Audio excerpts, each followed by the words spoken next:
بسم الله الرحمن الرحيم سبحانك لا علم لنا إلا ما علمتنا إنك أنت العليم الحكيم وإذ أخذنا ميثاقكم ورفعنا فوقكم الطور خذوا ما آتيناكم بقوة واذكروا ما فيه لعلكم تتقون. سورة بقرة څلور حصے وا او په هر حصہ کې الله تعالی بنیادی و اهمه خبره بیانوله. اوله حصہ چې د هغې 96 آیتونه و په هغې کې بنیادی خبره د الله تعالی د توحید و یا ایها الناس اعبدوا ربکم او د هغې سره تړلې خبرې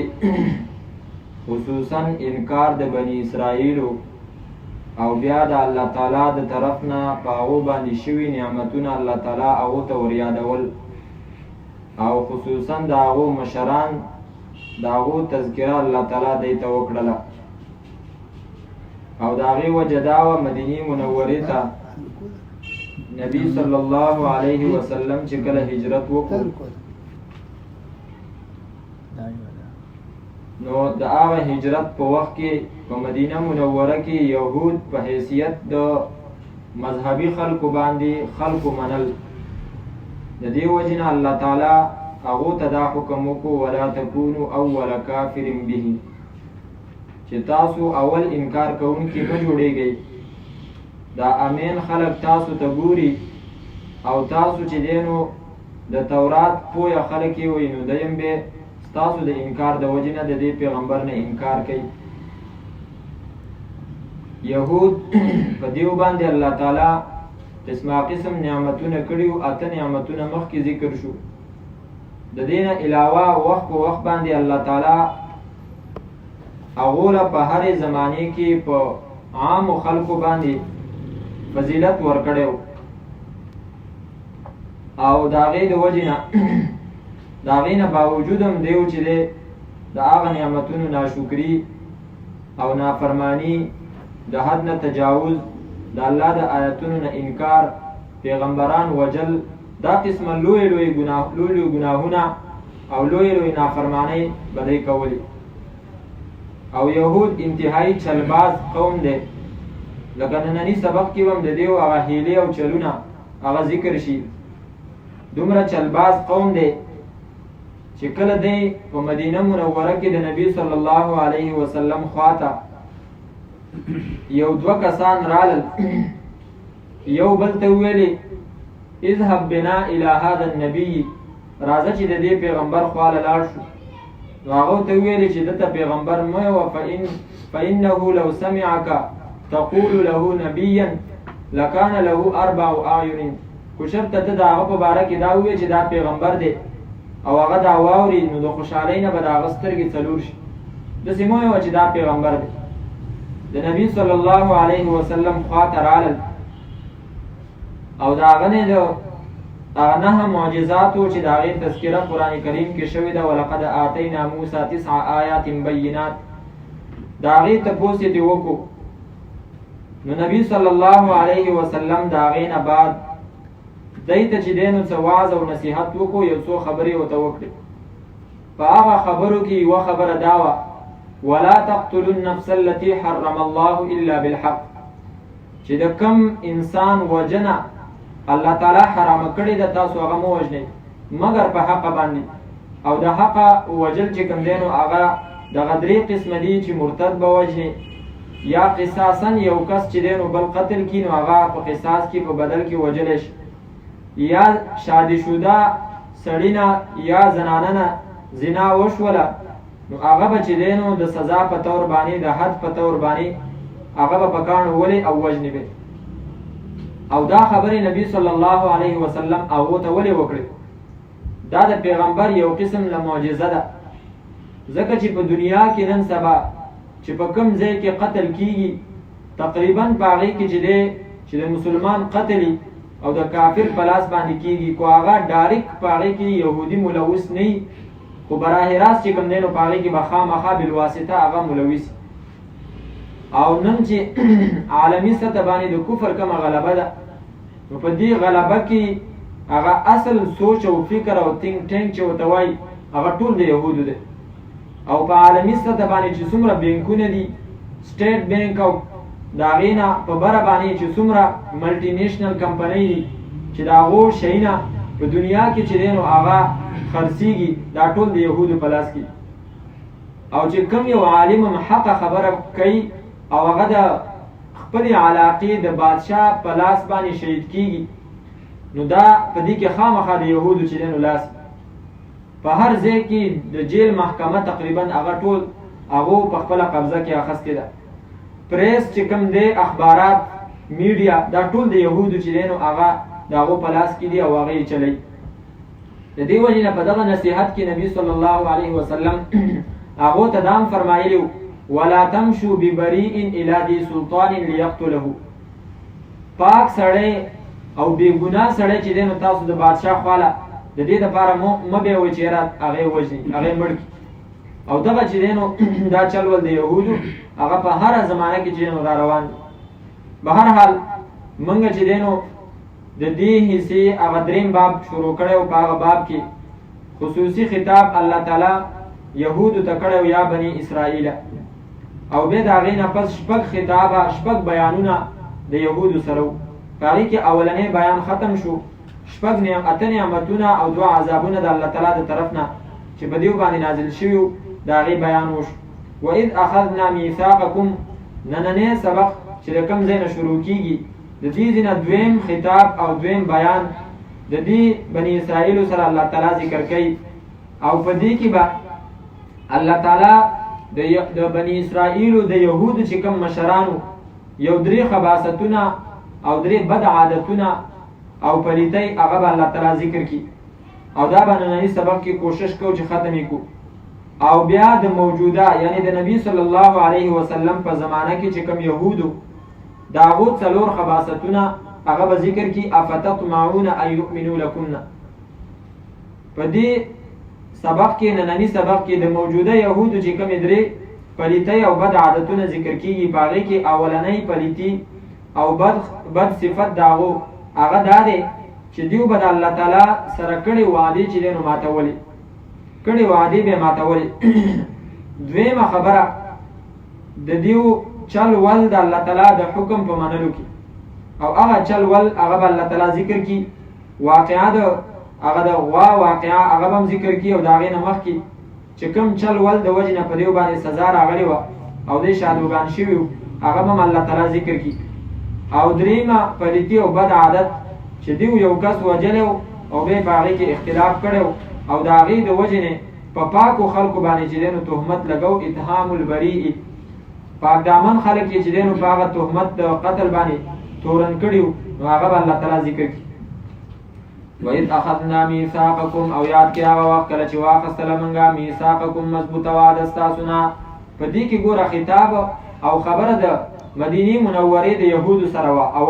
اولا او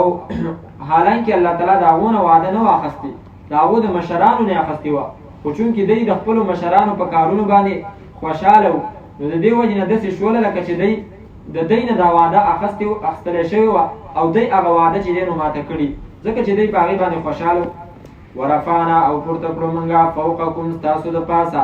الطوره غر د تور چې کوم دی نو دې ته فارسۍ کې کوه وایي دا غر ته کوه وایي نو معنا کې به چې دی نو دا نه وي چې ستاسو د پاسه موږ پورته کړو الطوره غر د کوی تور دا خو چې دی نو بیا غر ته ډبل ویلو دې وجې نه یا به داسې ویو چې پورته کړو موږ فوقکم ستاسو د پاسه الطوره کوه تور او یا داسې غر د تور غر الله تعالی په دیو باندې چې دی نو پورته کړو ولې ځکه دیو له الله تعالی تورات ورکړی او هغه تورات باندې د عمل په باره کې به دیو چل ورکو او عمل به پې نه کوو نو الله تعالی په دیو باندې غر د تور چې دی نو راپورته کړو او دی ته ویلې چې تاسو دا منئ او که نه منئ نو دی ویلې چې موږ یې منو او دا خبره چې دی نو ومنله وروستو راځي لکه 14 نمبر صفحه کې په هغې کې الله تعالی فرمایي آیات نمبر 93 وَإِذْ أَخَذْنَا مِيثَاقَكُمْ وَرَفَعْنَا فَوْقَكُمُ الطُّورَ خُذُوا مَا آتَيْنَاكُمْ بِقُوَّةٍ ویلې منګه ونیسئ تاسو هغه څه چې موږ درکړي دي تاسو ته په مضبوطیا سره واسمعوا او واورئ ومنئ تاسو قالوا ویلې دی سمعنا منو منګه وعصینا او نافرمانی کوو نو هلته وګوره الله تعالی دې ته ویلي چې تورات مې درکړی او د هغې په احکاماتو باندې عمل وکړئ دلته متدا فرمایلی الته د هغو په ژبه باندې هغو د هغو چې کوم اقرار او اعتراف و هغه الله تعالی ذکر کړی دی چې هغو ویلي چې بس منوي دلته الله تعالی فرمایي خذو موږ مخکې قانون ذکر کړی و چې په تیره واقعه کې په تیره زمانه کې شوي وه قصه کې چې کله الله تعالی حکم کوي او دلته چې دی نو پکې الله تعالی دا نه ویلي چې موږ وویلي نو موږ به هلته پټ چې دی نو دا راوباسو قلنا چې موږ وویلي قلنا نو دا د دې دا لفظ به نه وي خو معنا به ورکوو ویلې موږ خذو ونیسئ تاسو ما هغه څه آتیناکم چې درکړي دي موږ تاسو ته بقوة په مضبوطیا سره یعنی وینیسئ خذو بقوة وینیسئ تاسو په مضبوطیا سره دا نیول د دغه احکاماتو چې الله ولا ورکړي په طاقت سره د دې څه مطلب دی علما کرام فرمایي چې احفظوا اوامره ووعیده دې کې چې کوم حکمونه دي او کومې سزاګانې دي هغه ټولې چې دی نو هغه یاد وساتئ او هغه په نظر کې وساتئ او د دې چې کوم احکامات دي واعملوا بما فيه په هغه احکاماتو باندې چې دی نو تاسو عمل وکړئ واذکروا او یاد کې تاسو ما هغه څه فيه چې په دې کې دي لعلکم د دې لپاره چې تاسو تتقون بچ شئ د اور نه په دې آیات کریمه کې دا حکم ذکر شو چې الله تعالی بنی اسرائیل باندې غر د تور چې دی نو هغه راپورته کړی و د دې په باره کې علما کرامو یو څو اعتراضونه یا یو څو سوالونه چې دی نو ذکر کړي دي یو سوال په دې باندې دا دی چې الله تعالی فرمایي وروستو به راشي تقریبا آیت نمبر 255 د آیت الکرسی په هغې کې الله تعالی فرمایي لا اکراه فی الدین نشته دی زور زبردستی په دین کې او دلته چې دی نو په دې بني اسرائیلو باندې تورات عملی کولو دپاره الله تعالی غر چې دی نو راپورته کړو نو دا خو یو قسم له په دې باندې زور زبردستی وه او دا خو په شریعت کې صحیح نه ده نو د هغې جواب علما کرام فرمایي چې اصل کې په دین کې زبردستی چې دی نو دا په دوه قسمه باندې ده یو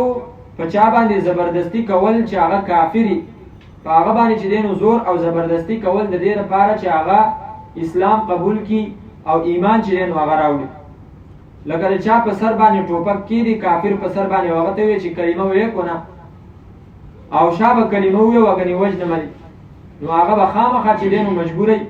او هغه به کلمه ووایي خو ایمان چې دی نو دا خو د دې خو تعلق د زړه سره دی ځکه ایمان ویلی کېږي د زړه تصدیق ته چې د لا اله الا الله تصدیق ته د زړه نه وکړي او زړه چې دی نو ته مجبوره کولی نه شي اگر که هغه په ژبه باندې تا ته دا ووایي چې ما کلمه وویله خو چې د هغه زړه تصدیق نه دی کړی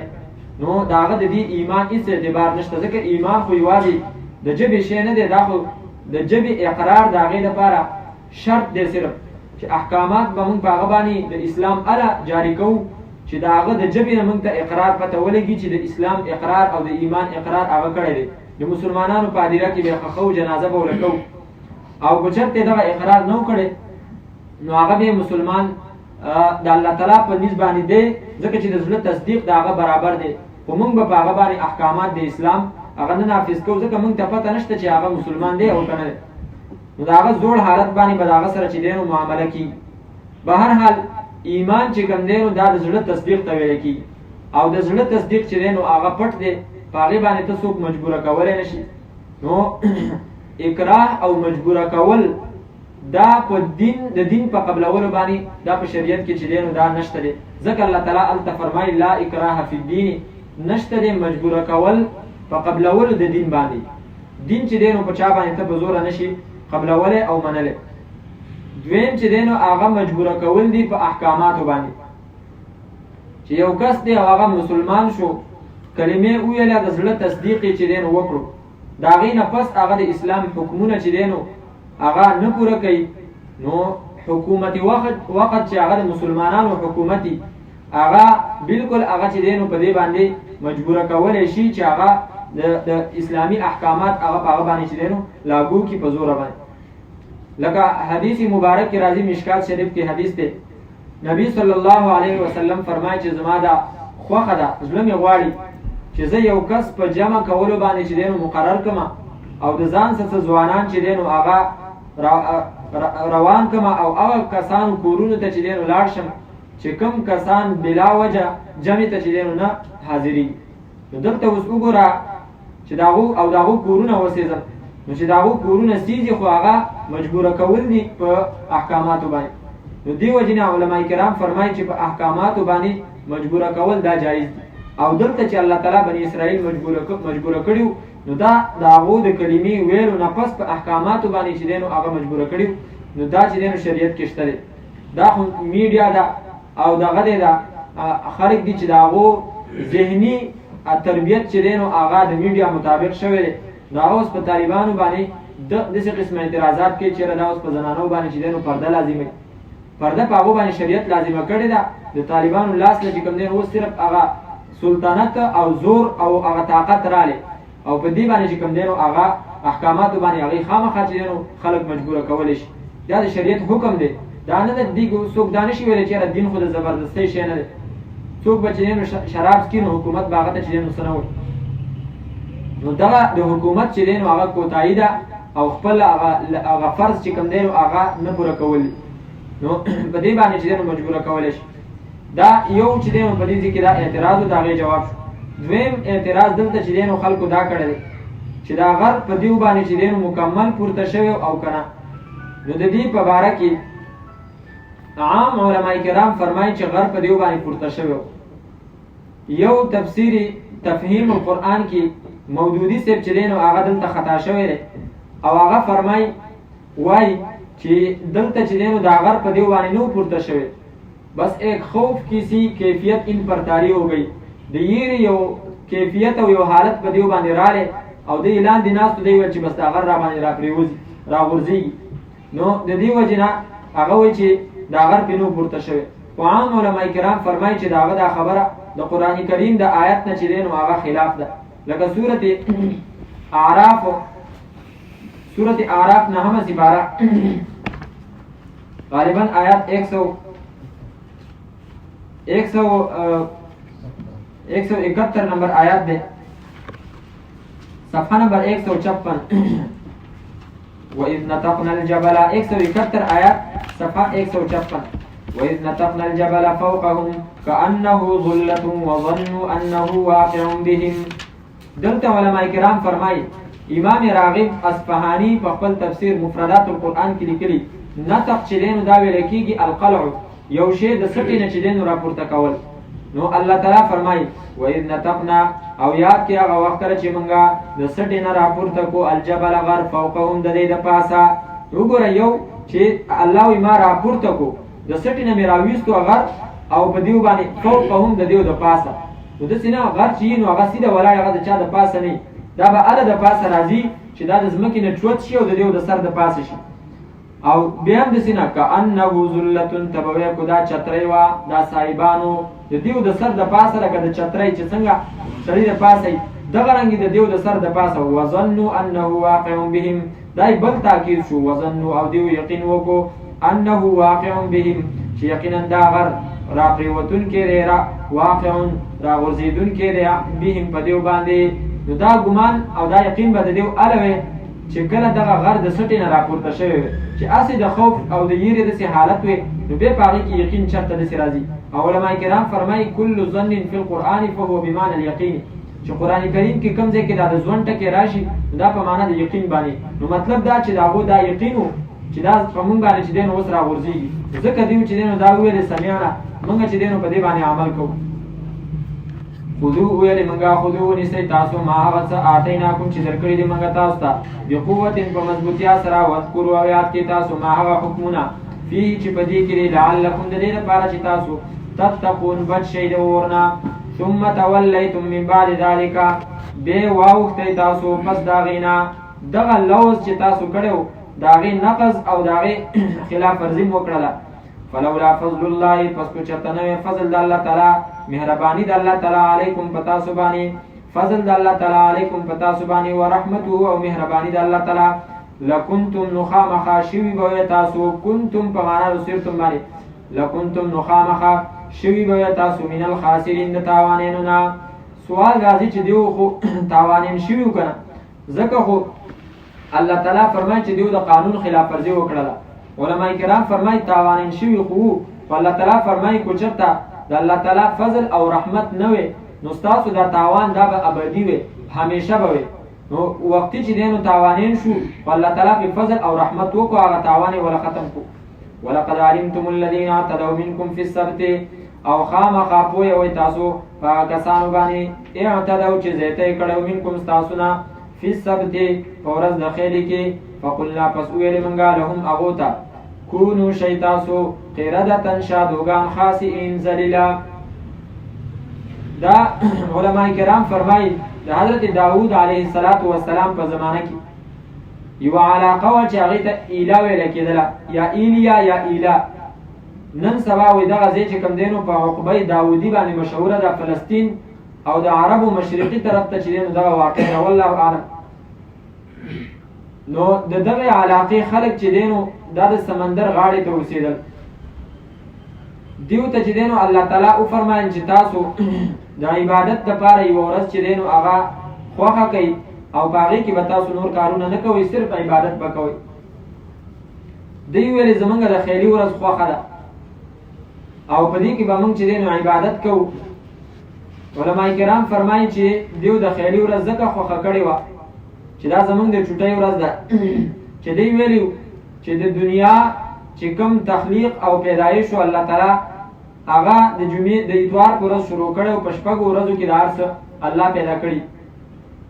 فی ستة ایام په شپږو ورځو کې د هر څه الله تعالی پیدا کړي. نو د هفتې ورځ چې دی نو هغه د چوټۍ ورځ ده. نو دوی دا وویل چې دا زموږ د چوټۍ ورځ شوله. بهرحال د یهودو چې دی نو د اتوار ورځ هغه د عبادت یوه خاصه معظمه ورځ او زموږ د مسلمانانو د جمعې ورځ ده. حدیث کې راځي ان افضل ایامکم یوم ان سید ایامکم یوم الجمعه. تاسو د ورځو سرداره چې دی نو هغه د جمعې ورځ ده. فاکثروا علی من الصلاه فيه په هغې کې به ما باندې ډېر درود چې دی نو تاسو ویو. نو دوی دا د خیلي ورځ چې دی نو غوره کړله. نو په دې کې الله تعالی په دیو باندې ښکار کول د میانو او نور عام روزګارونه هغې پې منع کړل.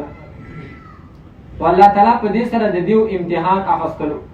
نو امتحان یې ولې داسې واخیستو چې په دغه ورځ باندې علما کرام فرمایي میان به چې دی نو بلکل ښکاره راتلل شرعن. صورت اعراف کې راځي بلکل چې دی نو هغه به ښکاره واړه او غټ هر قسمه میان چې دی نو هغه به په اوبو د پاسه باندې به او د هغې ښکار چې دی نو هغه به انتهایي اسان په سهولت سره به د هغې ښکار کېدو. دوی به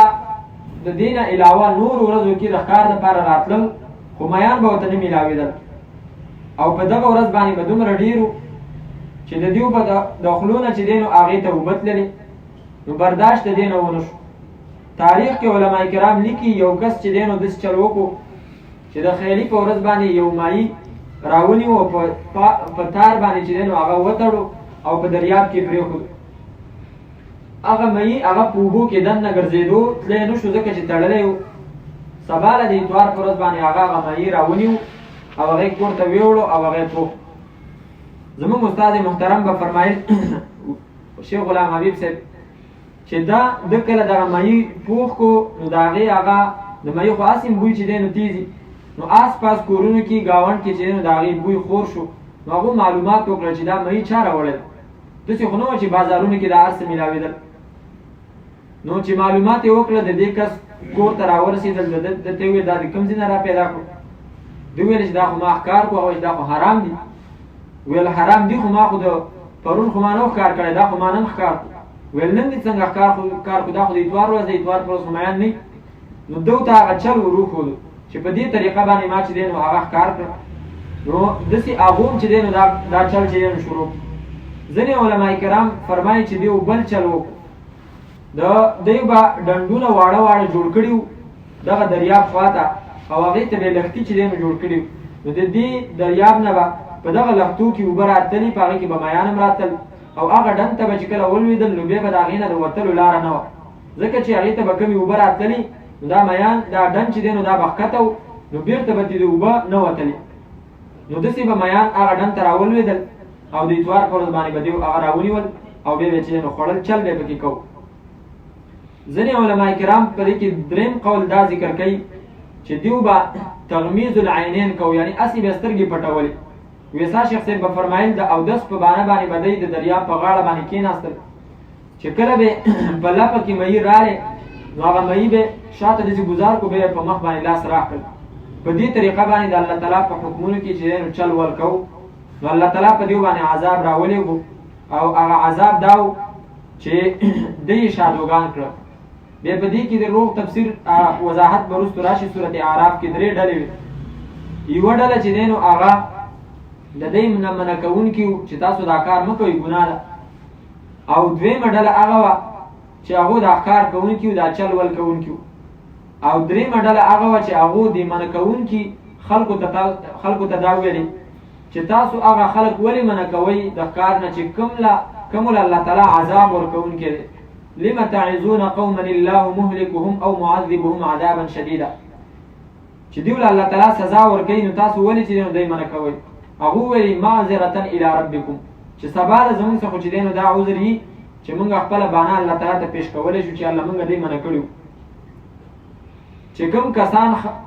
په دیو کې خاموش وو، نه په خپل ښکار کولو او نه چې دی نو دا نور خلک منع کول. د دیو په باره کې او د علما کرامو چې دی نو دوه رای دي چې آیا دی هلاک شوي وو او که نه وو هلاک شوي. حضرت عکرمه هغه فرمایي زه د عبدالله بن عباس رضی الله تعالی عنه خواته رالم، نو هغه په دې آیات کې سوچ کولو او پریشان و او دا ماته تپوس وکړو نو هغه دا وفرمایل چې د دې درېیمې ډلې به څه شوي. وایي ما هغه ته وویلې چې آیا ته د هغو دې خبرې ته نه ګورې چې د دې ښکار کوونکو دا کار هغو چې دی نو بد ګڼو. ویل څنګه بد ګڼو؟ ویل ځکه چې دی دې نورو ته دا ویلي دي لم تعظون قوما الله مهلكهم او معذبهم عذابا شديدا، چې تاسو هغه خلکو ته ولې نصیحت کوئ چې هغو له الله تعالی چې دی نو عذاب ورکوونکی دی. د دې نه دا معلومه شوه چې هغو د دې دا کار چې دی نو بد ګڼو، ځکه خو د هغو په باره کې دا نظریه وه چې دی له به الله تعالی سزا ورکړي. هغه فرمایي چې عبدالله بن عباس رضی الله عنه په دې جواب باندې انتهایي خوشحاله شو او ما چې دی نو کپړې راکړې په انعام کې ماته ویل چې دا واله تا زما چې دی نو سوچ هغه دا ټول فکر چې تا زما ختم کو او زما سینه په دې باندې کولاو شو. ځینې علما کرام فرمایي چې اصل کې یو کار کوونکی او په هغه کار باندې په ګناه باندې خاموشه پاتې کېدونکی دا دواړه برابر دي. نو هغې فرمایي الفاعل والساکت سویان، کوونکی او خاموشه دواړه برابر دي. نو هغې وي په دې باندې عذاب راغلی. خو به هر حال الله تعالی فرمایي چې کوم چا دا دعوت کو دا نهی عن المنکر کوله نو هغه یې بچ کړل. انجینا الذین ینهون عن السوء،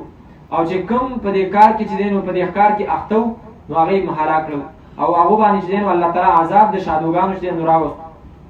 او شادوګان شو. هغې الله تعالی د هغې تذکره دلته کوي ولقد علمتم الذین او خامخا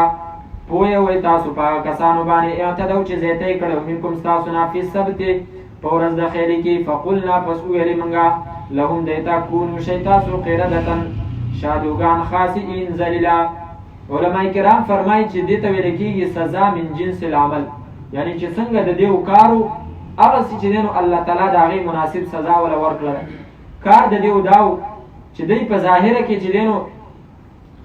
داسې کار کولو چې چا په دې اعتراض نه شو کولی. دی به ویلې چېره چل یې کوو که نه چې مونږ خو د اتوار په ورځ باندې میان نیولي دي، یا دې ډنډ ته خو میان مونږ نه دي ورتلي، دا خو په خپله ورغلي دي. یا دې دا ویلې چېره مونږ اودس کولو او میان په خپله رال نو مونږ چې مخ ته لپه چې دا کوله نو مایي هغه شاته لاړې. په داسې طریقې باندې دیو چې دی نو ځان له باندې کتلی شو. نو الله تعالی په ظاهره کې د دیو دا کار داسې و چې ځان له جایز کولو، خو په حقیقت کې هغه چلو هغه ګناه وه، هغه چې دی نو د الله تعالی د حکم نه بغاوت. نو الله تعالی دیو له سزا کې داسې سزا ورکړله چې په ظاهره کې د دیو شکلونه وو د انسانانو په شانته، ځکه شادو په ټولو حیواناتو کې هغه چې دی نو انسان ته ډېر نږدې دی په شکل کې او په هوښیارتوب کې. د حیات الحیوان الکبرى په هغې کې چې دی نو د دې څه صفات ذکر کړي دي او په هغې کې به دغه خبره دغه حدیث چې ما کوم ویلو د عبدالله بن عباس او د حضرت عکرمه دا هم په هغې کې چې دی نو ذکر دی. په القرد لفظ کې د شادوګانو چې کوم بحث دی په هغې کې دا ذکر کړي هغې کې دا هم ذکر کړي چې دا کم خلک دیو چې منع کول دی رال سارله د دې کورونه چې دی نو هغه بندو. یو کس چې دی نو د دیو په کور باندې په دروازه دیوال باندې راواوښتو چې خیل یې وکړو نو دیو باندې چې دی نو دغه عذاب راغلی او دی شادوګان شوي. نو دغه شادوګان خو ټول یو شان دی. نو دا کم کسان چې دیو نهي عن المنکر کوله دی هغې نه پېژندل. نو دغه شادوګان دی به د هغه خپلو خپلوانو خواله راتلل او بدن به ورته چې دی نو داسې وګرو او بیا به هغه به ترې تپوس وکړو ته پلان کوې نو دی به چې دی نو سر ورته خوځوو چې زه یا پلان کې یا هغه نه یم. والله اعلم علماو چې دی نو په تفسیر کې دا لیکلي. نو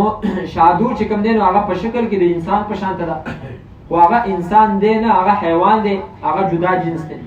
بیا علما کرام فرمایي ځینې خلک دلته دا وایي چېرې دا موجوده شادوګان دا د دغه بني اسرائیلو چې کوم قوم مسخه شوی دا د هغې نسل دی. خو دا خبره وایي غلطه ده ځکه چې کوم یو قوم الله تعالی مسخه کړی دی نو هغه بیا د 3 ورځو نه چې دی نو اخوا نه دی پاتې شوی او هغه چې دی نو بیا هلاک شوی. نو دوی هم 3 ورځې چې دی نو ژوندي وو د هغې نه پس چې دی نو بیا دیو مړه شو او دا شو تباه شو. فقلنا پس ویلې منګه لهم دی تا کونو شئ تاسو قردة شادوګان خاسئین ذلیلا فجعلناها پس وګرځوله موږ دا واقعه نکالا عبرت لما د هغه چا دپاره بین یدیها چې نږدې وو دې علاقې ته وما او د هغه چا دپاره خلفها چې لرې وو چې نږدې وو دې علاقې ته وما او د هغه چا دپاره خلفها چې لرې وو د دې علاقې نه. دوه معناګانې علما کرام فرق کوي. یوه معنا دا ده یدیها چې دې علاقې ته نږدې وو او وما خلفها چې کوم د دې علاقو نه کوم خلک لرې وو د هغو دپاره چې دی نو دا واقعه عبرت. او دویم چې دی نو دویمه معنا علما کرام دا کوي لما بین یدیها د هغه چا دپاره دا واقعه عبرت و یدیها چې حاضر وو دې واقعې ته په دغه وخت کې چې کوم خلک حاضر و موجود وما او د هغه خلکو دپاره خلفها چې وروسته دې د دې واقعې نه په دې دواړو کې چې دی نو ما په معنا د من باندې شو یعنی د هغه خلکو دپاره چې هغه د دې نه چې دی نو وروسته دي لکه زمونږ دپاره چې کوم دی نو دا واقعه اوس عبرت دی چېرې د الله تعالی په حکمونو کې چا حیلې او بانې او چل ول کړی دی نو هغو باندې الله تعالی عذاب را لېږلی خدا دې الله تعالی زمونږ د طرف نه نبي صلی الله علیه وسلم لره ډېر ډېر اجرونه ورکړي د دې خبرې چې هغه دا دعا کړې وه چې یا الله زما امت چې دی نو هغه د مسخې نه چې دی نو بچ که یکمشت په یو ځل باندې د عذاب نه چې دی نو بچ که په دیو باندې چې په دیو باندې عذاب راشي. نو د هغې د وجې نه عذابونه چې دی نو داسې قسمه هغه الله تعالی د دې امت نه پورته کړي دي. د دې وجې نه حدیث مبارک کې راځي نبي صلی الله علیه وسلم فرمایي لا ترتکبوا کما ارتکبت اليهود فتستحلوا محارم الله بادنى الحیل. تاسو هغه کارونه او هغه هیلې مه کوئ هغه چلونه د الله په حکمونو کې مه کوئ چې کوم یهودو چې دی نو هغه کړي وو چې بیا نتیجه دا شي چې په معمولي بانې او هیلې او چل ول باندې د الله تعالی حرام د ځان دپاره چې دی نو حلال کړي. نو داسې چل چې دی نو هغه مه کوئ. وما خلفها او د هغه خلکو دپاره چې وروسته دي وموعظة او نصیحت للمتقین دپاره د پرهیزګارانو. وإذ قال موسى لقومه یا لقومه ان الله یأمرکم ان تذبحوا بقره. په دې کې د دې بل چې دی نو بل خباثت او بل پلیتی ذکر کوي چې دیو چل کړی وو او حیلې او بهانې کولې د غوا د علاله کې په باره کې. اوس د حضرت موسی ته الله تعالی وفرمایل چې ته دیو ته دا حکم وکړه چې تاسو غوا علاله کړئ. اوس د دې غوا د علالولو دا حکم چې شوی و په دې کې حکمت څه و ولې چې دی نو دیو ته دا حکم شوی و. یوه ډله د علماء کرامو هغه فرمایي چې وروستو راځي وإذ قتلتم نفسا فادارأتم چې په دې بني اسرائیلو کې یو وراره راپاڅېدو او هغه خپل ترې چې دی نو مړ او بیا چې دی نو دغه خپل تره د بلې محلې په کورونو کې د هغې په آس پاس هغه کورونو خواته د هغه لاشې چې دی نو هغه ګزار کړو او په هغو باندې دا دعوه وکړله چې دیو زما تره چې دی نو وجلی. هغې د حضرت موسی علیه السلام خواله رالل چې په موږ باندې دغه قسمه تهمت لګېدلی دی او موږ دا کار کړی نه دی. نو الله تعالی حضرت موسی ته دا حکم وکړو چې دوی ته وویوه چې تاسو غوا حلاله کوئ او چې دغه غوا کله چې دی حلاله کړي نو د هغې یو اندام په هغې باندې د دغه مړی ووایي نو دغه مړی به راژوندی شي او دا به خپل قاتل وښایي چې زه چا مړ کړی یم. دوی چې دی نو دغه طریقه وکړله او غوا یې حلاله کړه، خو غوا یې داسې په اسانه حلاله نه کړله. د غوا په حلالولو کې چې دی نو 40 کاله ولګېدل، ځکه دوی تپوسونه کول طلبوها 40 سنه یا وجدوها بعد 40 سنه. 40 کاله پس دیو ته هغه غوا میلاو شوله، نو دیو چې دی نو په هغه غوا باندې هغه مړی ووالو او هغه راژوندی شو او هغه وویل چې زه د خپل وراره وژلی یم او قصه چې دی نو ختمه شو. دا د یو قسم ډلې علما کرامو چې دی نو رای ده، خو ښکاره خبره ده تاسو ته به همدا پته لګېدلي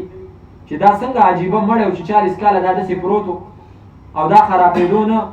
او دا بني اسرائیل دیو ته چې دی نو حضرت موسی دا وفرمیل چې دا لانجه ختمیږي که تاسو غوا حلاله کوئ. نو دیو دا غوا ولې زر نه حلالوله چې 40 کاله پورې دیو چې دی نو به دا تپوسونه کول او څنګه غوا ده او څنګه یې عمر دی او څنګه یې رنګ دی.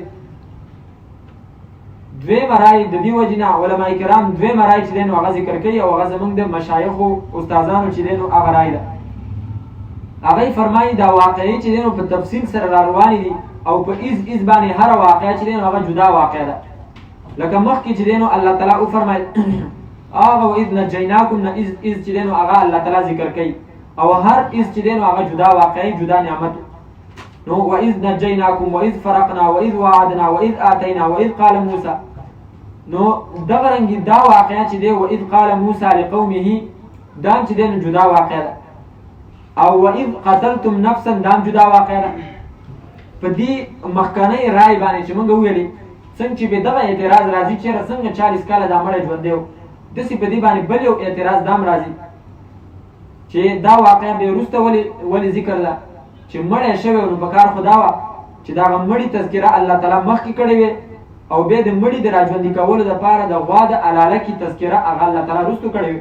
حالانکې دلته الله تعالی اول دا وفرمایل چې غوا حلاله کړي، بیا وروسته د مړي تذکره کېږي چې تاسو کله قتل وکړو نو موږ تاسو ته وویلې اضربوه ببعضها. نو یو اعتراض پې دا راځي زموږ د استادانو رای دا ده چې دا ځان له جدا مستقله واقعه ده او هغه جدا مستقله واقعه ده. نو بیا دیو ته د غوا دا حکم ولې شوی چې تاسو دا غوا حلاله کړئ. علما کرام فرمایي دی په مصر کې وخت تېر کړی او په مصر کې چې دی نو خلکو قبطینو دا هغو به د سخي عبادت کوو، نو د هغې د وجې نه د هغه سخي تعظیم او احترام د دیو په زړونو کې چې دی نو راغلی او دغه وجه ده چې کله دی دغه نه پورې وتل د دریاب نه نو سامري د دیو دپاره چې دی نو سخی جوړ کړو او دوی د هغه سخي چې دی نو بیا عبادت وکړو.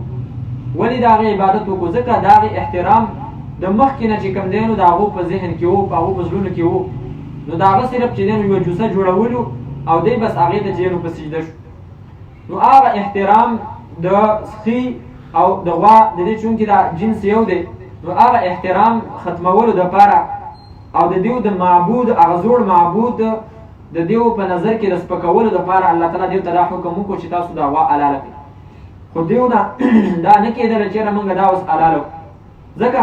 موسی علیه السلام ته دی وایي چې ته موږ سره ټوکې کوې. دیو ته داسې ګپ کاره کېدو چې دا موږ ته و چې غوا حلاله کړو. غوا به څوک حلالوي؟ دا خو زموږ خدای دی. لکه نن سبا چې کوم دی نو یهود دا هندوان چې کوم دی نو هغو ته دا چې دی نو دغه ښکاري او پابندي پرې لګوي په مسلمانانو باندې چې غوا به تاسو نه حلالوئ. بهرحال دیو ته چې دی نو دا حکم وشو نو دیو پکې هیلې بانې او چل ور وکړو په اخره کې بیا حلاله کړو. وإذ قال موسی لقومه او یاد کیا وخت کله چې وفرمایل موسی علیه السلام خپل قوم ته ان الله یقینا الله تعالی یأمرکم حکم کوي تاسو ته اند دې خبرې تذبحو چې حلاله کوي تاسو بقرة یوه غوا. ځینې علما کرام په دې کې درې مرایم لري. هغوی فرمایي چې اول دیو ته دا حکم شوی چې تاسو دا غوا حلاله کوئ. چې کله دیو دا غوا په باره کې دا تپوسونه شروع کړل حتی دا چې 40 کاله پس دیو ته دا غوا میلاو شوه، نو دیو چې دی نو په کومه شپه غوا حلاله کړه، سبا نه چې دی نو بیا هغه مړی وشو. نو الله تعالی دا حکم وکړو چې تاسو د دې غوا په یوه حصه باندې دغه مړی ووئ، نو دغه به مړی به راژوندی شي. دا درېیمه رای ده. خو به هر حال د ټولو نه غوره رای زموږ د استادانو ده او د هغې وجې ما ذکر کړې. یوه وجه د هغې دام ده چې دغه رای ځکه بهتره ده او قبوله ده چې د دیو په زړونو کې د غوا احترام او عزت وو او مخکې نه دیو د دې عبادت کړو او بیا ته الله تعالی دا حکم هم کړی وی چې تاسو په غوا باندې دا مړی ووئ او هغه مړی په دې باندې راژوندی شوی وی نو دیو خو به ویلي وی چې موږ خو هسې عبادت نه کوو خو په دې غوا کې دا کمالات وکړو چې مړي پرې راژوندي کېږي نو بیا د هغې هغه احترام ختمول پکار وکړو نه دا خو نور هم د هغې احترام سیوا شو نو دې وجې نه غوره رایې دا ده چې دا هره واقعه په خپل ځای باندې په ترتیب جدا جدا واقعه ده او مقصد پکې دا و چې د دیو د زړونو نه د غوا احترام چې دی نو ختم شي نو دلته ته الله وفرمایل ان تذبحوا دا چې حلاله کوي بقرة یوه غوا بقرة علما پوهېږي نکره ده بس یوه غوا راونیسئ چې هر څنګه غوا یې حلاله کوي قالو ویل دی اتتخذنا هزوا آیا نیسې ته موږ لره هزوا په ټوقه باندې ته زموږ سره ټوقې کې موسی علیه صلات وسلام وفرمایل اعوذ پناه غواړم بالله په الله تعالی باندې یا بالله د الله تعالی ان د دې خبرې نه اکونه چې شمزه من الجاهلین د جاهلانو نه چې د واعظ او د نصیحت او د دعوت په کار کې زه ستاسو چې دی نو ټوکې شروع کړم دا خو د په خپل علم باندې د عمل نه کولو چې دی نو نښه ده او چې څوک په خپل علم باندې عمل نه کوي نو هغه چې دی نو جاهله دی نو زه د دې نه پناه غواړم چې زه د الله تعالی په حکم کې چې دی نو زه ستاسو سره ټوکې وکړم او د جاهلانو نه شم قالو ویل دی ادعو لنا تپوسونه شروع کړل په کار خدا و چې بس یوه غوا یې رانیولې وې بس چې غوا وه هغې ته چې دی نو بقره ویله کېږي چې کومه غوا یي بس هغې ته بقره ویلی شي بس یوه غوا به یې رانیولې وې حلاله کړې وې خو چې څونه د یو شي په باره کې تپوسونه سوا کېږي او په هغې کې صفتونه زیاتېږي نو د هغې په معاشره کې وجود هغه کمیږي هغه شانته چې دی نو بیا غوا بیا نه میلاوېږي څونه صفتونه او شرطونه چې پکې دی ته الله تعالی بیا کېښودل قالو ویل دی ادعو لنا ووایه زموږ دپاره ربک در خپلنا یبین لنا چې بیان کې موږ ته ما هي څه دی صفت د دې غوا قال او فرمایل حضرت موسی علیه الصلاة والسلام انه یقینا د الله تعالی یقول فرمایي انها چې یقینا دا بقرة یوه غوا ده لا فارض نه د بوډۍ ولا بکر او نه د ځوانه فارض په عربۍ کې هغې غوا ته وایي چې د هغې بچي چې دی نو نور نه کېږي او بکر هغې سخوندر ته ویلی کېږي چې د هغې بچي لا شوي نه نو مطلب داسې غوا هم نه ده چې بوډۍ ده او داسې سخی هم نه ده چې لا بچي نه دي راوړي عوان درمیانه ده بین ذلک په منځ د دې کې د دې دواړو په منځ کې ده ففعلوا پس وکړئ تاسو ما هغه څه تؤمرون چې تاسو ته حکم کېږي بس اوس هم تاسو ته دومره شوله لږه درته خبره ګرانه شوه چې مخکې هر قسمه زړه غوا وې او که سخی وې بس هغه تاسو حلالولی شو اوس خبره لږه ګرانه شوله چې نه به زړی او نه به چې دی نو ډېره ځوانۍ او سخی به بلکې داسې غوا به چې د هغې څه نه څه بچي به شوي خو لا نور بچو نه به چې کوم دی نو عاجزه نه نور بچي به هم راوړلی شي او په دې باندې چې دی نو تاسو دا حکم پوره کوئ په دې کې هم خیر دی خو دوی دا هم ونه منله قالو ویل دی ادعو لنا وغواړه زموږ دپاره ربک د خپل رب نه یبین لنا چې واضحه بیان کړي موږ ته ما لونها چې څه دی رنګ د دې غوا قال فرمایل الله تعالی انه یقول یقینا دغه الله تعالی قال فرمایل موسی علیه السلام انه یقینا د الله تعالی یقول فرمایي انها چې یقینا دا بقرة یوه غوا ده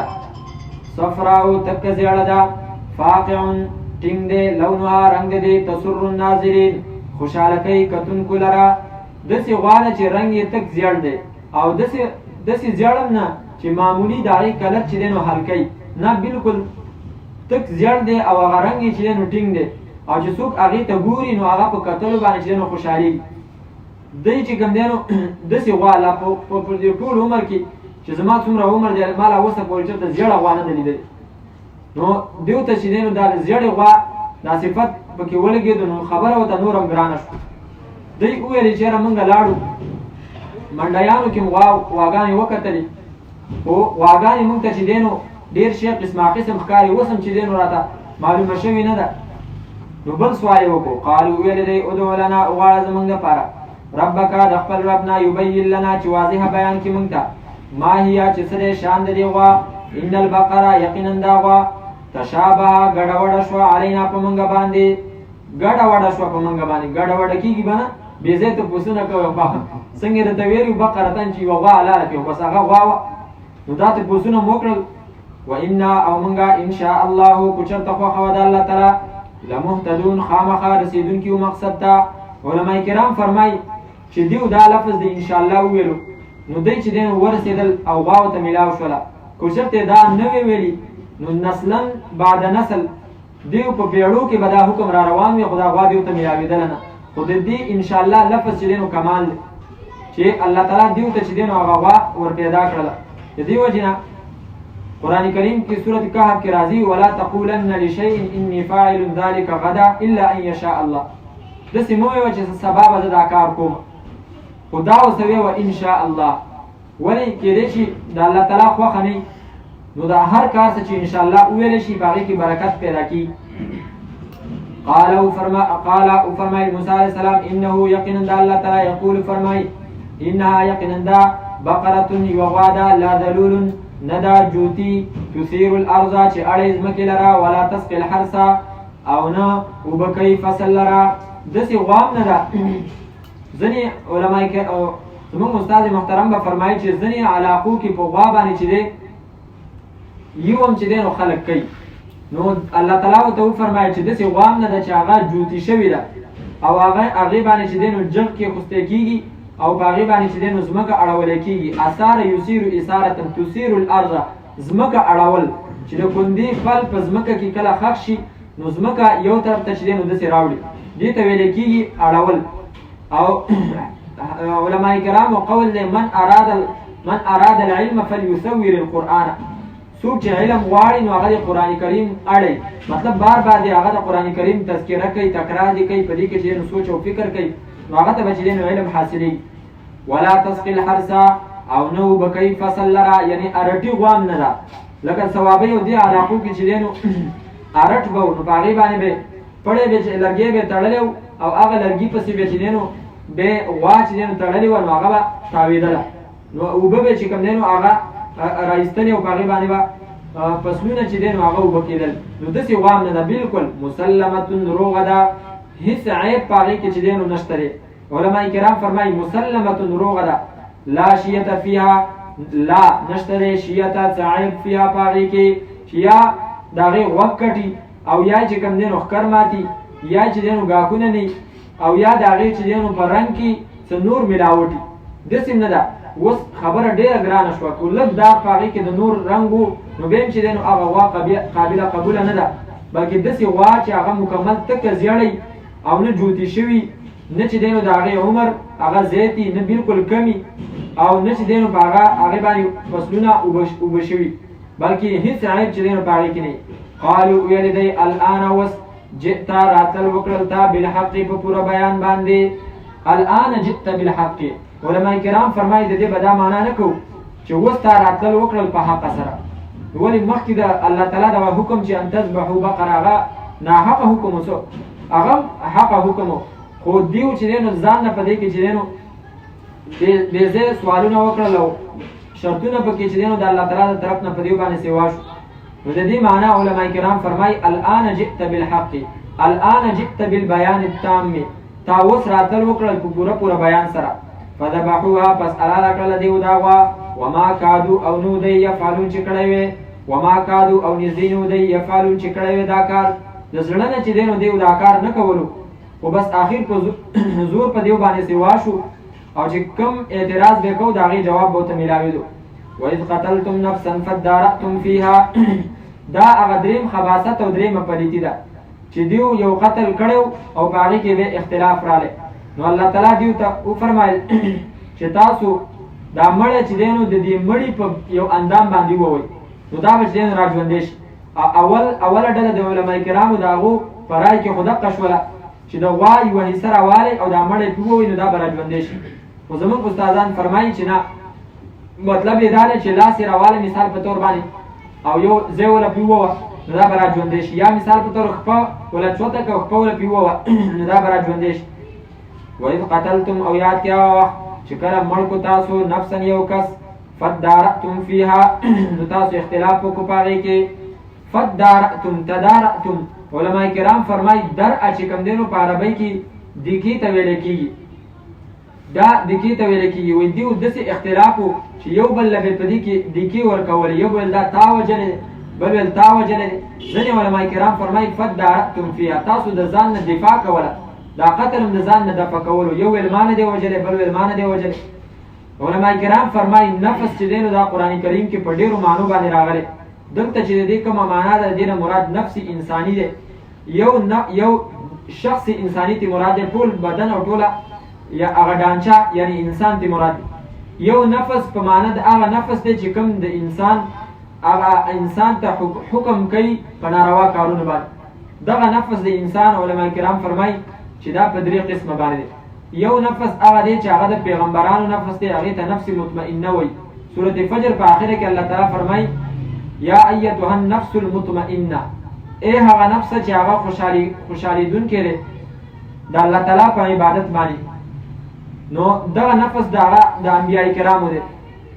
دویم نفس چې کوم دی نو هغه نفس لوامه ده، او دا نفس لوامه هغه نفس ته ویل کېږي چې هغه انسان په ګناهونو باندې ملامته کوي. کله ګناه د انسان نه وشي، مونځ قضا شي، نو زړه کې چې کوم دی نو سړي ته ځان بد ښکاري، او نفس چې کوم دی نو هغه ملامته کوي چې دا کار دې ولې داسې وکړو. دې ته ویل کېږي هغه نفس چې هغه ملامته کوونکی دی. او د دې تذکره سورة القیامه کې الله تعالی کړې ده لا اقسم بالقیامة ولا اقسم بالنفس اللوامه، قسم مې دي په هغه نفس باندې چې هغه انسان ملامته کوي په ګناه باندې. دریم قسم د نفس چې کوم دی هغې ته ویل کېږي نفس اماره بسوء، هغه نفس چې هغه انسان ته حکم کوي د ګناهونو. لکه سورة یوسف کې 14مې سپارې په اول سر کې د هغې تذکره شوې ده وما ابرئ نفسي ان النفس لاماره بالسوء،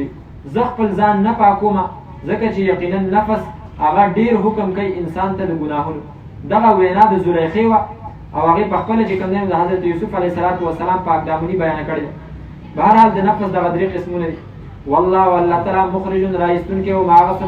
هغه څه لره کنتم چې وایي تاسو تکتمون چې پټولم. فقلنا پس ویلې موږ اضربوه ووایي تاسو هو دا مړی ببعضها په بعضې حصه د دې نفس د دې مړي باندې. نو علما کرام په دې باندې پوهېږي، عام عوام په دې باندې په دغه معنا باندې پوهېږي، اخوا هغو ته بیا د دې پته نه لګي. خو علما کرام په دې باندې پوهېږي، هغوی فرمایي چې اضربوه کې د دې هونه مراد چې دی نو هغه دغه کس دی، دغه مړ نفس، او ببعضها کې د دې نه مراد چې دی نو دغه نفس دی. خو دغه نفس چې کوم دی نو دې ته د هو ضمیر هم راګرځي او ها ضمیر هم راګرځي، هو ته په اعتبار د لفظ باندې او ها ته په اعتبار د معنا باندې. بهرحال دې باندې علما پوهېږي. فقلنا پس ویلې موږ اضربوه ووایي دا مړی ببعضها په بعضې حصه د دغه نفس د دې مړي. کذلک دغه رنګې یحیي الله الموتى راژوندي کوي الله تعالی مړي، ویریکم او ښایي تاسو ته آیاته نښې د قدرتونو خپلې لعلکم د دې لپاره چې تاسو تعقلون د عقل نه کار واخلئ. کذلک یحیي الله الموتى. پنځپیر شیخ صاحب رحمت الله علیه فرمایي چې د قیامت دپاره د خلکو دوباره راژوندي کول دا داسې یو کار دی چې د انسان د عقل نه خلاف دی. عقل یې نه مني چې څنګه دا به الله تعالی چې راژوندي کوي، چې دومره په ارباو کرباو خلک چې دی نو هغه ذره ذره شوي دي او دوی به چې بیا الله تعالی دوباره راژوندي کوي. نو عقل د انسان یې نه مني. نو الله تعالی چې هغه ثابتوي نو هغه په واقعاتو باندې چې الله تعالی یو کس مړ چې دی نو هغه راژوندی کړی. په دې صورت کې دا واقع ډېرې دي، مخکې مونږ ویلو تقریبا څلور یا 5 واقعات دي چې په دې کې مړي الله تعالی راژوندي کړي. دا پکې دویمه واقعه ده، مخکې مو ثم بعثناکم من بعد موتکم. والله تعالی فرمایي چې څنګه مې دا مړی راژوندی کړو کذلک یحیي الله الموتى. د دې نه تاسو ولې انکار کوئ؟ قیامت دپاره به همدغه رنګې دا مړي مونږ راژوندي کوو. ثم قست قلوبکم، بیا سخت شو زړونه ستاسو من بعد ذلک پس د دې نه فهي پس دا زړونه کالحجارتې په شانته د ګټو دي او اشدو یا زید دي سخت دي د دې ګټو نه قسوتن په کلکوالي کې. دا زړونه چې دی نو هغه د ګټو نه چې دی نو په کلکوالي کې دا سخت دي. دا هغه خلکو ته خطاب دی چې وګوره ګټې چې کوم دی نو د هغې څو قسمونه الله ذکر کوي چې په هغې کې انقلاب راځي، خو ستا په زړه کې چې دی نو انقلاب رانه دی. بیا علما کرام فرمایي چې دلته د ګټې نه سخت شی چې دی نو هغه وسپنه ده. نو د هغې بیان الله تعالی ولې ونه کړو او دا یې ولې ونه فرمایل چې ستاسو زړونه چې کوم دی نو فهي کالحدید، هغه د اوسپنې په شانته دي. هغې فرمایي ځکه چې دا ګټه داسې ده چې دا اور ته واچې نو دا نه سوځي، او اوسپنه چې کوم دی نو هغه اور خرابوي. ځکه چې دی نو بیان هغه د ګټې وکړو چې ستاسو زړونه هغه چې دی نو د ګټې په شانته دي چې هغې کې بالکل انقلاب نه راځي. خو بیا هم په ګټه کې یو ځای کې انقلاب خو راځي، خو ستاسو زړونه د هغې نه سخت دي، په دې کې انقلاب رانلی، متاثره نه شو د دې واقعاتو نه. وإن من الحجارة او يقينا زني دغاتنا لما خامخا غدي يتفجر چروانيږي منه داغینا الانهار نهرونه تروان شي ګټه وچوي وبت روان شي وإن منها او يقينا زني دغاتنا لما خامخا غدي يشقق چچوي فيخرج پسراوزي منه داغینا الماء وب پمین دوزيشي وإن منها او يقينا زني دغاتنا لما خامخا غدي يهبطو چرار غړي من خشية الله يرد الله تعالی په غره کې چې دینو ګټه ده هغه خپل ځای چې دینو د الله تعالی د یېرې نه هغه پرېږدي اوس څوک دا نشي ویلی چېرې دا خو هسې یو قدرت یو طبیعت دی او یو نیچر یا فطرت دی چې د غره نه چې دینو ګټې راغړي ولې ځکه په هر یو شي کې الله تعالی د هغې د شان مناسب یو شعور ایښی دی چې هغه د الله تعالی د حکم نه او د الله تعالی د یېرې نه چې کوم دی نو هغه متاثره کېږي او هغه رغړي ذکر رسول راضي الله تعالی فرمای لو انزلنا هذا القرآن على جبل لرأيته خاشعا متصدعا من خشية الله کدا قرآن کریم موږ په غرونو باندې را لېږلی وی نو تا به لیدلی وی چې دا غر به چې کوم دی نو د الله د یېرې نه عاجزه شوی وی یېرېدلی به وی ټوټې شوی به وی من خشية الله د الله د یېرې نه ولې ځکه چې د قرآن کریم روب چې کوم دی نو هغه او د هغې زور هغه ډېر سیوا دی نو چې دا ټوټې کېږي خو مطلب دا دی چې په هغې باندې خو څه دومره قرآن کریم خو د دې خو څه دونه وزن نشته دی خو د دې هغه مقام دومره لوی دی چې غرم د دې چې دی نو هغه هیبت نشي برداشت کولی او هغه ټوټې کېږي نو مطلب په هغې کې چې دی نو هغه دومره شعور شته دی وإن من شيء إلا يسبح بحمده ولكن لا تفقهون تسبيحه هر یو شی د الله تعالی پاکي وایي خو تاسو د هغې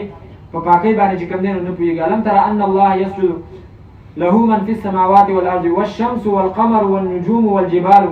والشجر والدواب وكثير من الناس چې تاسو نه ګورئ چې الله تعالی ته سجده کوي ځمکه اسمان غرونه او دغه رنګې بوټي او زنده سر او ډېر د خلکو نه هغه الله تعالی ته چې کوم دی نو سجده کوي نو دا هر څه الله تعالی ته د خپل شان مناسب چې کوم دی نو هغه سجده کوي احد غر باندې نبی علیه الصلاة والسلام چې دی نو ولاړ او حضرت عمر عثمان او ابوبکر صدیق رضی الله تعالی عنهم د هغو سره نو احد چې دی نو هغه په خوځېدو شو نو نبی علیه الصلاة والسلام وفرمایل اثبت یا احد احد په خپل ځای باندې چې دی نو ټینګ شه او د نبی علیه الصلاة والسلام د دې وینا نه پس هغه په خپل ځای باندې ودرېد ولې په هغې کې دومره احساس و چې هغه د نبی علیه الصلاة والسلام هغه وجود چې کوم دی نو هغه هلته محسوس خو ځینې ځای کې د هغې هغه اظهار کېږي او هغه احساس د هغې ښکاره کېږي او ځینې ځای کې چې نه ښکاره کېږي وإن منها او ځینې د دې ګټونه لما خامخا هغه دي یهبطو چې راغلي من خشیة الله د یېرې د الله تعالی نه وما الله او نه دی الله تعالی بغافل ناخبره عما دغه څه نه تعملون چې تاسو یې کوئ وإذ أخذنا ميثاقكم او یاد کړئ هغه وخت کله چې واخیستله مونږه مضبوطه وعده ستاسو نه ورفعنا او پورته کړو مونږه فوقکم د پاسه ستاسو الطور غر د تور ویلې مونږه خذو ونیسئ تاسو ما هغه څه آتیناکم چې درکړي دي مونږه تاسو ته بقوت په مضبوطیا سره واذکروا او یاد کړئ تاسو ما هغه حکمونه دي چې په دې کې دي لعلکم د دې لپاره چې تاسو تتقون بچ شئ د اور نه ثم تولیتم بیا واوښتئ تاسو من بعد ذلک وروسته د دې نه فلولا فضل الله پس کو شرط نه فضل د الله تعالی علیکم پتاسو باندې ورحمته او مهرباني د الله تعالی لکنتم نخامخا شوي به تاسو من الخاسرین تاوانینونه ولقد علمتم الذين او خامخا پوهیږئ تاسو په کسانو باندې اعتدوا چې زیاته یې کړی وو منکم ستاسو نه فی السبت په ورځ د خیرې کې فقلنا پس ویلې مونږه لهم هغو ته کونو شئ تاسو قردة شادوګان خاسئین ذلیله فجعلناها پس وګرځوله مونږ دا واقعه نکالا عبرت لما دغه چا دپاره بین یدیها چې حاضر و دې واقعې ته وما دغه چا دپاره خلفها چې وروسته دي د دې نه وموعظة او نصیحت للمتقین دپاره د پرهېزګارانو وإذ قال او یاد کړه هغه وخت کله چې وفرمایل موسی علیه الصلاة والسلام لقومه خپل قوم ته ان الله یقینا الله تعالی یأمرکم حکم کوي تاسو ته ان د دې خبرې تذبحو چې حلاله کوي تاسو بقرة یوه غوا قالوا ویل دی اتتخذنا آیا نیسي ته موږ لره هزوا په ټوکه قال وفرمایل موسی علیه الصلاة والسلام اعوذ پناه غواړم زه بالله په الله تعالی باندې ان د دې خبرې نه اکونه چې شم زه من الجاهلین د جاهلانو نه قالوا ویل دی ادعو لنا وغواړه زموږ دپاره ربک د خپل رب نه یبین لنا چې واضحه بیان کړي موږ ته ما هي څه دی صفت د دې غوا قال وفرمایل موسی علیه الصلاة والسلام انه یقینا د الله تعالی یقول فرمایي انها چې یقینا دا بقرة یوه غوا ده لا فارز ند بډای ولا بکر او ند زوانا عوان درمیانه ده بین ذالک پمند دې کې ففعلوا پس وکي تاسو ما هغه څه تؤمرون چې تاسو ته حکم کیږي قالوا ویل دې ادعو لنا او غواړه زمونږ دپاره ربک د خپل ربنا یبین لنا چې واضح بیان کړي مونږ ته ما لونها چې څه دی رنگ دې غوا قال او فرمایل موسی علیه السلام انه یقینا د الله تعالی یقول فرمای انها چې یقینا دا بقره یو غوا ده صفراء تک زیړه ده فاقع ټینګ دی لونها رنگ دې تسر خوشاله کوي دا غوا الناظرین کتونکو لره قالوا ویل دې ادعو لنا او غواړه زمونږ دپاره ربک د خپل ربنا یبین لنا چې واضح بیان کړي مونږ ته ما هي چې څه شان دې غوا ان البقره یقینا دا غوا تشابه ګډه وډه شو علینا په مونږ باندې و انه یقینا مونږ ان شاء الله وچرته خو الله تعالی لمهتدون خامخا رسیدونکي مقصد ته قال فرمایل موسی علیه السلام انه یقینا دا غوا انه قال فرمایل موسی علیه السلام انه یقینا دا الله تعالی یقول فرمای انها چې یقینا دا بقره یغوا لا ذلول ند جوت شوی تثير چې اړې الارض مکه ولا تسقي او نو بكي الحرث فصل را مسلمه روغه لا شيئه نشتري صعيب فيها بدغواكي قالوا ويلدي الان وس جئت راتلو کړل بالحق په پورا بیان باندې فذبحوها فاسأل لك دي داغوا وما كادوا او نزدینو دی يفعلون چې کړه دا کار و اذ قتلتم او یاد کې هغه وخت کله چې قتل کو تاسو کله چې مړ کو تاسو نفسا یو کس فدارتم بس اختلاف کو تاسو فيها باغی کې والله الله تعالی مخرج راستون کې او ما وصلرا راستون کې ما وصلرا کنتم چې وای تاسو تکتمون چې پټولم فقلنا فسویل منغا اذربو وای تاسو دا مړې به بعضه په بعضه حصہ د نفس دې مړې کذالک دا ورنګي یحیی الله راجو دې کې الله تعالی الموت مړې ويريكم او خای تاسو ته آیاته نخي د قدرت خپل لعلکم دې پاش تاسو ته عقل داخل نه کار واخلي ثم بیا قصد کلک شو قلوبکم سخ شو قلوبکم زړه تاسو من بعد ذلك رستو دینا رستو دغه نه فهیا پس دا زړه کل حجارت په شانت غټي دي او اشد یا سخت دي یا زید دي قسوتن پکلکوالی کی و ان من الحجاره او یقینا زنی د غټونه لما خامخاغ دي يتفجروا چې روانيږي منو داغینا الانهار نهرونه ډیری وبت روانيږي و ان منها یقینا زنی منها و ان یقینا منها زنی د غټونه لما خامخاغ دي يشقق چوي فيخرجوا پسراوزي منو داغینا الماوب و ان منها او یقینا زنی د دې غټونه لما خامخاغ دي يهبط چرارغړي من خشيه الله دي يرد الله تعالی وما الله او ان الله تعالی بغافل خبره عما دا وسنه تعملون چې تاسو کوي